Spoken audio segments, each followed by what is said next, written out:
Здравейте, българи! Аз съм Димитър Гилев. Правя това видео включване провокиран от множество коментари, понеже така се зачетох днес в някои мои стари статии, видеа и така нататък. И виждам, че на много от последователите на Древна България, на нашето дело, им става интересно различните въпроси, които се повдигат в страницата за личности, събития, статии, видеа, които се споделят.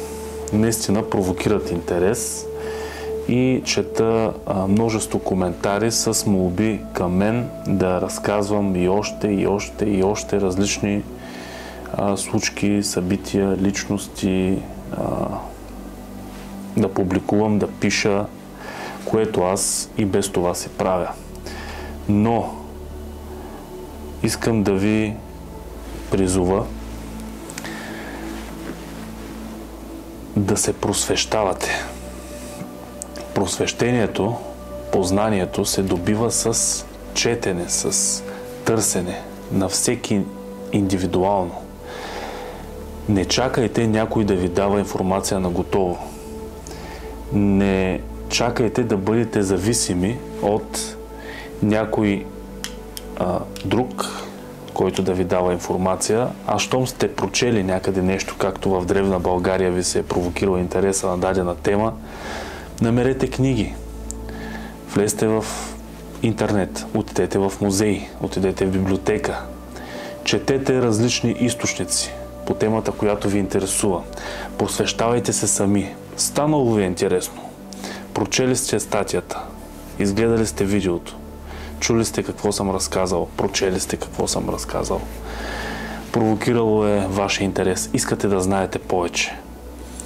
Просвещението зависи от всички нас взети заедно, само от нашите задружни усилия. Живеем в свободна ера, в информационната ера. Всеки един от нас може да чете каквото си иска, да търси каквото си иска, каквото го интересува. Аз го казах и в предното видео, което пак се обърнах към вас, че ние не се възползваме от свободата, която имаме да търсим сами, да четем, да изследваме. Имало е времена, в които такава свобода е нямало. Ние днес сме свободни, напълно, независимо, всеки един от нас може да влезе в книжарница, да отиде в библиотека, да отиде в музей, да чете каквото иска, по колкото си иска. Възползвайте се от тази свобода, която нашите предци са нямали. Възползвайте се от многото източници, които има. Те ни заобикалят навсякъде. Четете много гледни точки. Питайте хора като мен, учители, будители, просветители, дейци, общественици, които се занимаваме по-задълбочено за мнения. Правете диалог, разсъждавайте, мислете, четете. Забелязвам, че доста хора чакат на готово. Да, интересна им е историята, интересно им е да четат, да слушат за нашето минало, но забелязвам, че се чака на готово това и след това не се продължава да се търси, не се продължава да се чете. А просвещението и познанието изискват постоянна работа, постоянно четене, постоянно интересуване, за да може да се напредва, съзнателно напред, да се изгражда съзнание национално, да се раждат любородни чувства. Принадлежност към отечеството, любов към бащиното огнище. Това зависи от постоянното четене и търсене на информация. Обърнете се към вашия род. Питайте вашите родители, прародители за историята на рода си. Опознайте корена си, опознайте себе си. Започвайте да се задавате въпроси за всичко, което четете, за всичко, което чуете. Почнете да търсите отговорите след това и ще започнете да редите пъзела на нашата хилядолетна история, която наистина е необятна. Хора като мен, с подкрепата на нашите съотечественици, деятели, на българите, които обичат отечеството, правим каквото можем. Разбира се, аз в предното видео ви обясних и за изключително голямото напрежение, което има при мен в последната година, така целенасочените атаки срещу древна България, ограничаването на нейната аудитория, заглушаването на публикациите, боря се срещу вятърни мелници. Буквално не спирам, това да е моя мисия. Аз така съм го приел. Отдал съм си младините и живота на това нещо. В предното видео, който му е интересно, може да погледне, там около 15-20 минути обяснявам за последната година в моя живот и моето дело, какво се случваше, но просто искам всеки един от нас сам да приеме и да осъзнае какъв дълг има към рода си, към корена си, историята, традициите, вярата, културата, към отечеството си. Всички от ние имаме дълг да познаваме поне основни черти от миналото на нашето отечество. Аз не казвам всички ставайте историци, а просто ви приканвам да бъдете българи, истински българи, които се интересуват от родното, милеят за миналото. Не забравяйте, че миналото има контрол над бъдещето, само ако живее в настоящето. Затова е важна историята, да се взимаме правилните науки, поуки от нея, уроци, да взимаме избори, които са информирани от историческата истина. Това става само с четене. Когато прочетете нещо интересно в древна България или друга да е възбудило вашия интерес, провокирало ви, искате да знаете повече, ами научете повече. Четете, търсете. Не чакайте съответния автор да напише нова публикация по темата, което може да не се случи скоро. Може да пише и по други теми. Това е моя призив към вас, българи. Учете и децата си, внуците си, поколенията на любов към книгата, почет към просветата, принадлежност към историята, любородни чувства към отечеството. Само един просветен народ с национално съзнание, с гръбнак, само той може да бъде изправен, само той може да бъде с горно вдигната глава и само такъв народ може да гради добруването на отечеството си. Само просветения народ. Нищо друго няма смисъл. Такива като мене можем да пишем цял живот статии, да пишем книги, да правим трудове, видеа. Аз, знаете, съм съсредоточил върху интернет статии и видеа, защото младото поколение е най-важното и върху него трябва да обърнем най-голямо внимание, защото то е в интернет. И затова съм във всички платформи и правя видеа. За тях най-вече. Мисълта ми е, че цял живот да го правя и такива като мен да си отдават животите на това дело или подобни такива. Няма да има смисъл, ако насреща няма народ, който сам иска да бъде просветен, който сам иска да осъзнае всичко това и да научи повече, а не да прочете една статия, да настръхне, се почувства горд и след това да забрави и да не чете, да не прочете нещо повече. Отдайте се на знанието, на познанието. То е закодирано в нас. Ние сме един от народите, носители на древното познание. Българите. Това не е див национализъм или националистическа пропаганда. Обърнете се и към древността.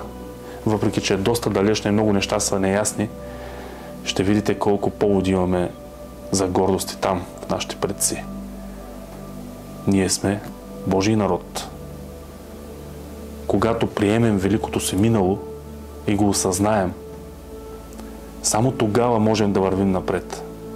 Всичко друго, това моето дело, което съм захванал преди години, което стана наше всеобщо с подкрепата на всички, то ще бъде безмислено, ако насреща няма народ, който иска да бъде просветен. Ти не можеш да просветиш някой, който не иска да бъде просветен. Не можеш да освободиш някой, който не иска да бъде свободен. Или да отвориш очите на някой, който иска цял живот да спи, да бъде послушен роб на системата. Осъзнайте всичко това. Наведената глава се сече най-лесно. Затворените очи се замазват най-лесно. Невежестта, наивността, по-точно. Това е порок, това е вирус. Живеем в една морална пандемия, в ерозия на ценности, на принадлежност, на топли чувства към най-ценните за един народ, нация, неща, като всички тези, които изброявах до момента. От нас зависи живите хора днес, от малото поколение, пък и от по-възрастните. Нищо не е загубено, докато България има българи в нея. Нищо и никога. Българското възраждане от него век и половина, и то на непрестанна работа на маси хора. Първоначално са били няколко просветители, будители. Колелото на възраждането се завърта, разбира се, естествено по пътя на историята и се увличат хиляди след тях, благодарение на будители, просветители и така нататък. Днес има ли народ, който да бъде увлечен? Има ли народ, който да тръгне, да следва примера на просветители и будители? Има ли народ, който иска да бъде просветен, знаещ, можещ, свободен? Трябва да се запитаме на тези неща, да ги помислим, да задаваме въпрос, да търсим отговори. Само така, само това е пътя. Просвещението, четенето, опознаването, себеопознаването ни. Нищо няма смисъл иначе. Хора като мен можем да си отдадем целите животи и ще бъде безмислено, ако народа не иска да се просвети. Аз виждам, че от делото на древна България има огромен смисъл, защото преди 10 години, когато започнах да се занимавам, нямаше почти никакъв интерес към историята. България беше мъртва в тая гледна точка. 10 години по-късно виждам, вече сме над 200 хиляди последователи на делото на древна България. Пък и други мои колеги, историци, изследователи, общественици, писатели, хора, които се занимават с подобни каузи, успяхме да обърнем нещата, ние всички имаме заслуга, успяхме да обърнем нещата и да виждам вече, че все повече и повече хора се интересуват от история, от минало, вяра, традиции, култура. Все повече хора се обръщат към корена си. Все повече хора се чувстват българи, но са все още малко, много малко от това, което трябва да бъде. Но сме още в първото десетилетие на възраждането си. Само от нашите задружни усилия зависи дали ще докараме делото до край или ще оставим само основите. Защото ако оставим само основите, без да сме възпитали поколенията в тези дела, основите ще останат така, няма кой да стъпи връз тях. И до 50-100 години няма да има българи в България. Ще бъде малцинство, собствената си държава. И една велика хилядолетна империя, носителка на европейска цивилизация и култура и на древно познание ще изчезне от света, от картата. Ще бъде погълната от други нации и народи. Това ли заслужават всички наши герои? Това ли заслужава нашата държава, нашето отечество? Не забравяйте, отечеството има нужда от своите достойни синове и дъщери.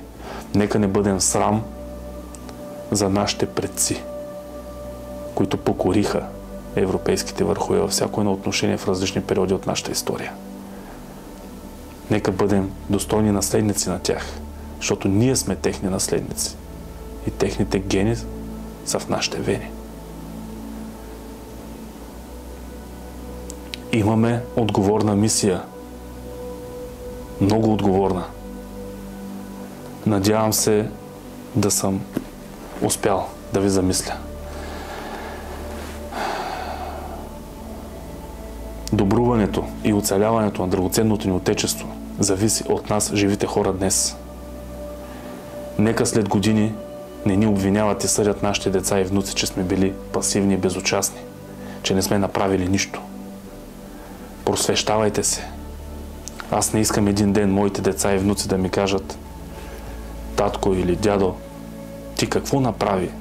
Да ме питат: ти какво направи за отечеството?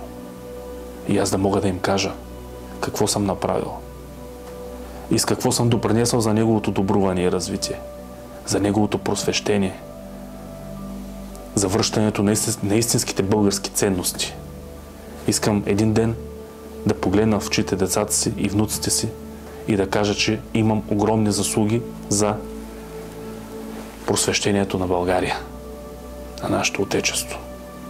И нека всеки един от нас приеме тази мисия. Аз не ви казвам, бъдете като мен, по цял ден четете книги, пишете статии, правете видеа, ставайте историци. Казвам ви, бъдете българи, които се интересуват от историята си. Дори на основно ниво. Защото днес реалността е такава, че дори основно ниво няма на познание. Нямат голяма част от децата елементарна обща култура. Да не говорим за познания. Живеем сред живите мъртви. Поколението е такова. Виждате какво се случва около нас. Правил съм видеа на тази тема. Може да разгледате в Древна България в страницата. Да не започвам и тази тема за поколенията, че видеото ще стане няколко часово. Това беше от мен, българи. Надявам се да съм успял да ви замисля, да ви провокирам. Споделете това видео, коментирайте го, споделете и вашите мнения в коментарите. Разпространявайте и споделяйте, за да преборим атаките, да преборим душманите, които се опитват да попречат на нашето дело. От нас зависи, само единствено от нас. Не е виновен нито един политик, нито една система, нито една институция. Всичко тръгва от народа и свършва с народа. Това трябва да го осъзнаем. Ако живеем в мизерна действителност, ние сме се виновни за нея. Никой друг не ни е виновен. Отворете си очите, защото будната кома, в която се намираме, ни води към края ни. Колкото и да се опитваме и да работим и да даваме всичко от себе си за просвещение единици в България. Това е от мен за сега. Надявам се да не съм бил прекалено многословен и да не съм ви отекчил, а напротив, обратното, да съм ви замислил и променил по някакъв начин, защото понякога на човек му трябва само един момент, за да се промени и пречупи тотално. Бъдете здрави и не забравяйте, че историята не умира.